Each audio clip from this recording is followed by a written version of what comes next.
I'm Dr. Mark Labberton, and I'm the president here at Fuller Theological Seminary. And I have the chance today to take a few minutes to reflect with you on the book of Hosea.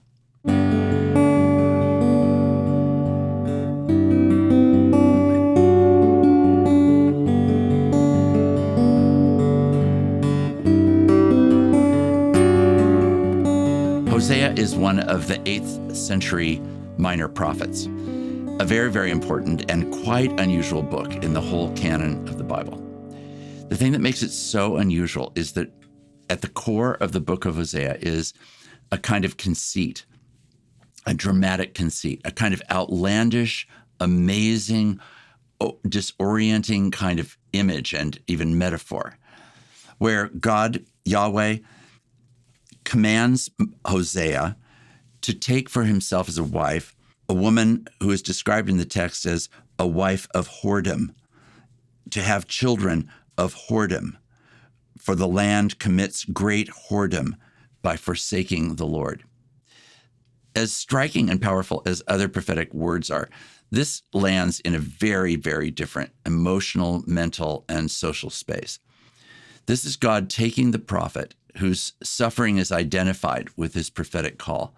Part of being faithful to God as a prophet is to do the least intuitive and, it seems, the least faithful thing that could even be imagined. That Hosea is meant to marry somebody who is a prostitute, who is meant to then have children who are born of that relationship, who will repeat that same example, and therefore display right in the face of Israel the very metaphor that God wants to use to say, and this, O Israel, is how dissonant it is that I, a righteous and holy God, am identified with you, an unfaithful, whoring people. This is really an extraordinary image. It's unlike any other part of the whole biblical canon. The image of this is not repeated. There are other outlandish examples in various ways of God calling prophets to enact a quality of life that brings suffering and pain. But here, at the very core of Hosea's faithfulness, is this act that Israel would have called unfaithful. And again, the point of it is that that very relationship, Hosea's relationship to his wife, becomes a relationship which enacts before the people of Israel the brokenness of the relationship between Israel and Yahweh. The letter and book is filled with lots and lots of challenging texts, again, like other prophetic texts, sorrowful words, lamenting words, judgmental words that vividly describe just how betraying and unfaithful Israel has been. God has been faithful toward Israel, and Israel has been faithless toward God. And even worse than being faithless, he has felt betrayed by Israel's response, and shown that betrayal by the kind of whoring example of Hosea and his marriage. You go through chapter after chapter of this kind of language. There's words of judgment and then of hope, judgment and hope. But really, it's not until you get all the way toward the end of the book in chapter 11, where there is a chapter where suddenly it's like the lens on the whole scene pulls back. And we have this moment where God is reflecting on his relationship with Israel. And we read these really quite remarkable words. When Israel was a child, I loved him.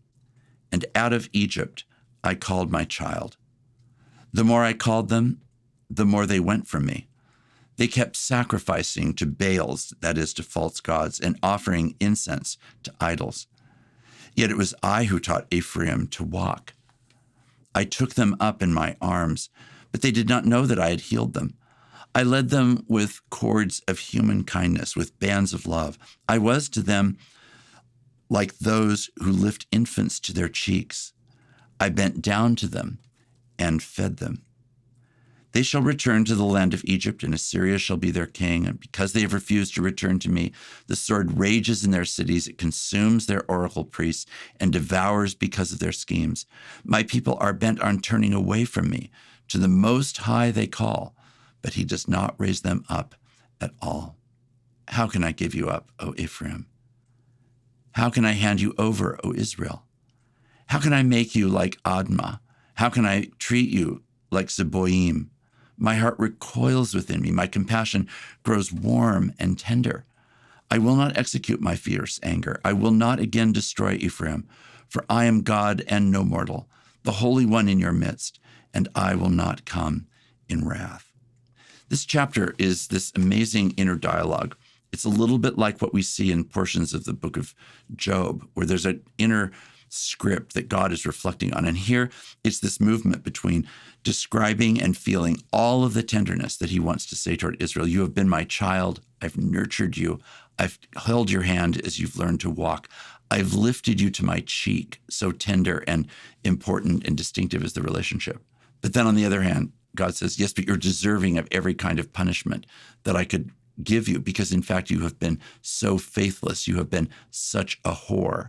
And then he flashes back again to this amazing picture of saying, but I can't do this. I mean, it's true that you're deserving of all judgment, but in the end, I cannot do what my heart says I cannot do. It's an extraordinary portrait of the heart of God. On the one hand, taken as a whole, the book feels as though it's a book of judgment and lament and challenge over and over again, unqualified rebuke. But then woven into it are these strands of God's mercy and love and tenderness and forgiveness.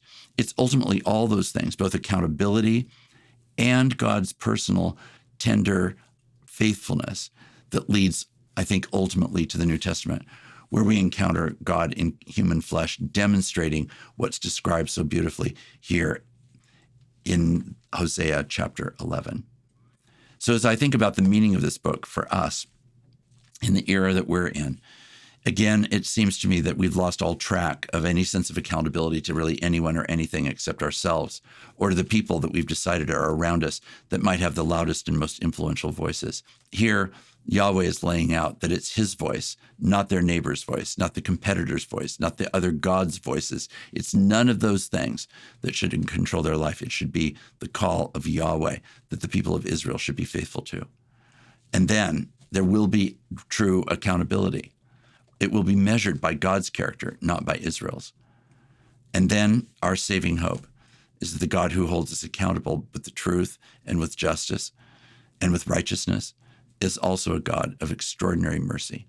And what he promises here in Hosea 11 is what is ultimately most concretely given in the life, death, and resurrection of Jesus Christ. That is the hope of God's mercy toward us who deserve judgment, but who are given the gift of God's great grace.